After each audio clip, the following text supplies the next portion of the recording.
The next opportunity is how we use all of that interconnectivity and how we use what we know about the human brain, cognitive theory, and game dynamics to influence behavior.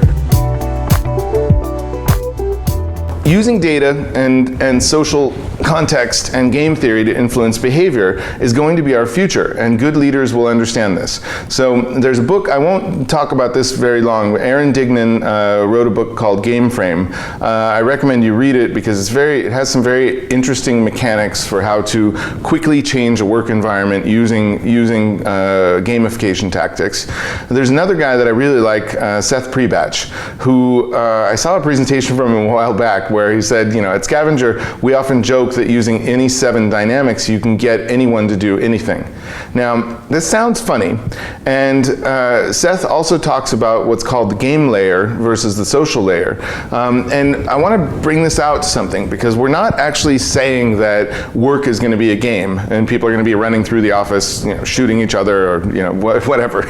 And we're not going to turn work into a game, but what we will do is use what we know about the human brain and about engagement to get people more happy doing the things that they're doing and more engaged with the achievements that they have. And in order to do that, we have to move away from the old management models. Now, Seth talks about this social layer. Social media as we know it today is pretty much built. It's built, all the connections are made, within 2, 3, 4 connections we can find just about anybody on the planet. So that is largely based on Facebook Open Graph as the dominating platform on the planet. So that social layer has already been formed. Now, the next opportunity is how we use all of that interconnectivity and how we use what we know about the human brain, cognitive theory, and game dynamics to influence behavior.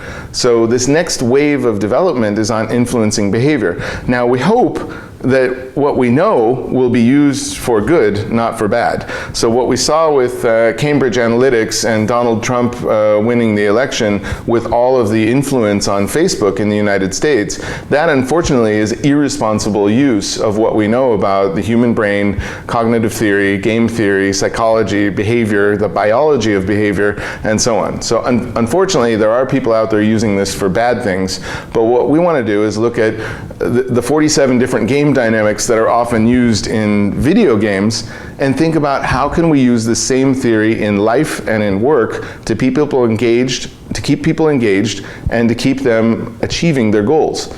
Because if we help people to achieve their goals in a way that's more fun, more engaging, more rewarding, we're going to be a lot more successful than our competition with their old management models and so on. So this goes back to some very simple things. Status and recognition programs. Let's just look at, most businesses have some form of status and recognition, whether it's formal or informal, material, non-material, and so on. Let's look at what this looks like in a game world. This is, you guys may remember the Nike Fuel Band. I still use, now all of this technology is wrapped into the Apple Watch and Fitbits and other fitness trackers and so on. But I remember the Fuel Band as a really great example of using game theory and game dynamics to keep people engaged. Now, I got a Fuel Band which effectively counts your steps, and a couple other people in the office in Las Vegas got a Fuel Band, and before we knew it, there were 8 or 9 people in the office in Las Vegas that had Fuel Bands. And it turned into almost like a club and an almost hourly competition in the office. So hey, how many steps do you have today? 6,000? I have 8,000. I went to the gym this morning. And people were so engaged with that it became the talk of the office. And this wasn't just for a few weeks. It was for about 1.5 to 2 years. That became part of our corporate culture because it was so engaging. Now, this is what my mobile app with the Fuel Band looked like, and I had my best day, my best week, my best month, my longest streak, and so on. And you could track it by year, by month, by day, and see your different activity. And this is my older son Andre, who is much more active than I am, but I had more discipline, so I had a larger number of active days than Andre did. This is Alexei from our team who runs our Moscow office and the practice for Central and Eastern Europe. And this is our friend Corey in Las Vegas, who was such an underperformer that he changed his picture to a cheeseburger. So this is kind of, I like the example because there's so much in here that's about creating engagement and influencing people to continue with this discipline. So you have different badges and different kind of trackers and different themed things like, oh, you made it back, or gee, you've been going on a long streak, or you were working out late at night, and so on. So all these things work. There's another component that we use in workforce gamification, let's call it, which is called flow.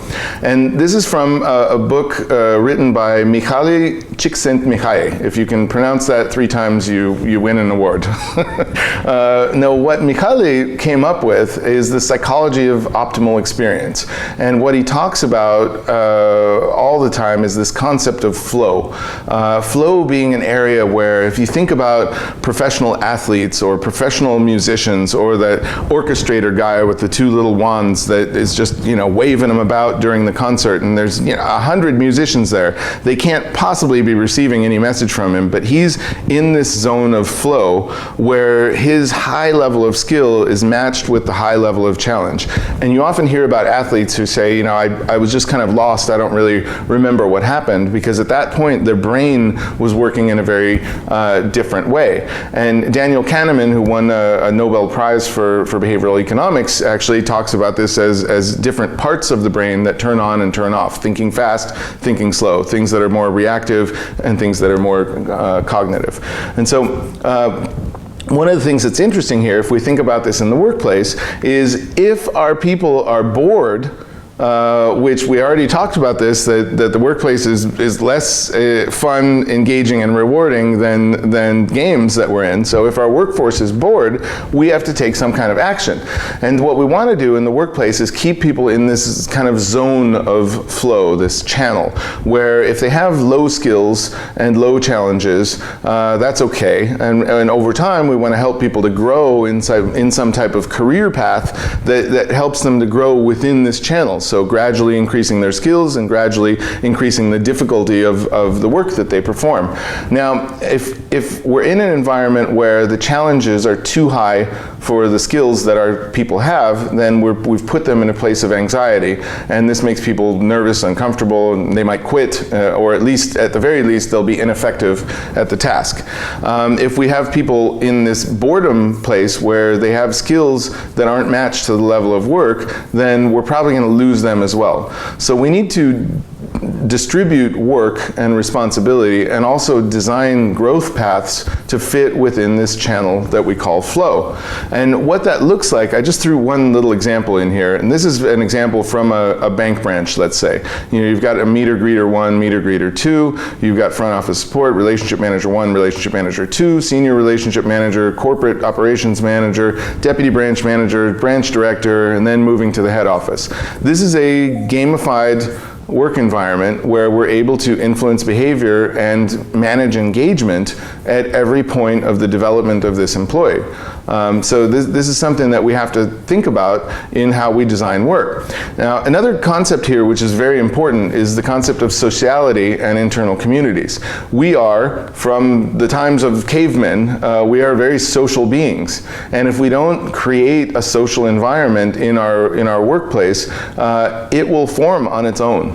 And so it's much better if the environment is, let's say, controlled or influenced or guided by the organization rather than the environment and, let's say, these little communities and tribes, we can call them, forming inside of the organization.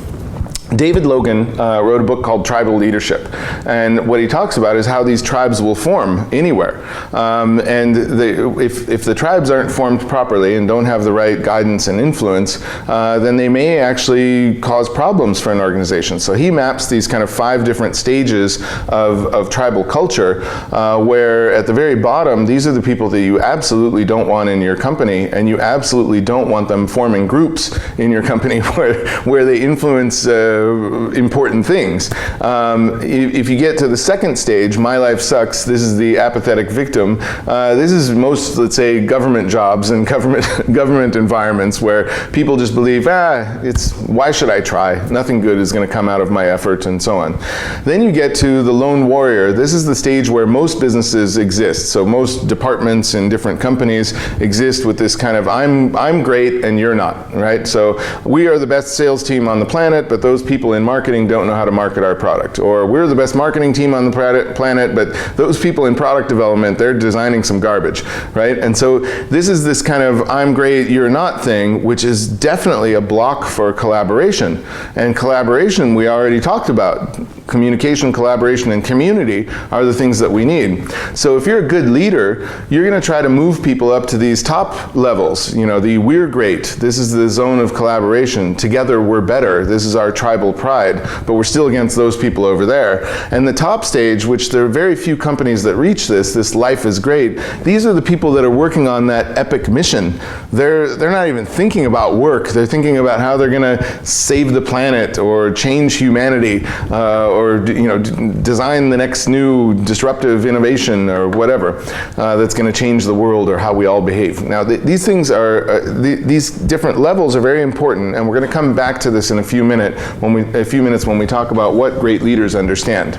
Now, this is the way most organizational structures look.